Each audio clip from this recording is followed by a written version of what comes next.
Welcome to our channel. Today we how to register with Microsoft Teams for LinkedIn webinars, complete guide step by step clearly. To register for LinkedIn webinars using Microsoft Teams, open your web browser. Navigate to the LinkedIn website and log into your account.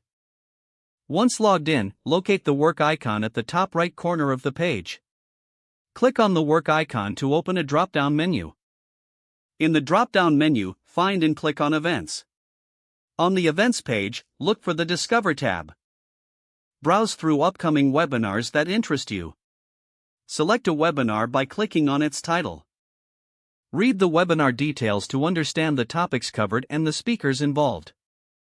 If you wish to register, click on the Register button. You may be prompted to confirm your registration. Follow the on-screen instructions to complete the registration process.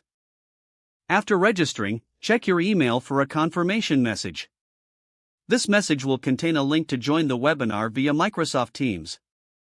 Make sure to have Microsoft Teams installed on your device. If you do not have it installed, download it from the official Microsoft website. Install Microsoft Teams by following the installation prompts. Once installed, return to your confirmation email. Click on the Teams link provided in the email. You may need to sign in with your Microsoft account or join as a guest. If prompted, allow Teams to access your microphone and camera.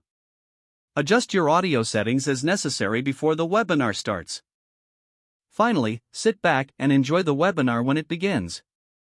If the page does not load, refresh the browser or try again in a private or incognito window. Make sure you are using the correct email address, then retype it carefully to avoid small typos. If your password is not accepted, use the reset option and create a new strong password you can remember. Check your spam folder for verification or security emails, then complete any requested confirmation steps. Enable two-factor authentication if available to improve account security and reduce unauthorized access risk. After signing in, review your profile details so your contact information and settings are accurate and current. Don't forget to like this video and subscribe to our channel for more step-by-step tech guides.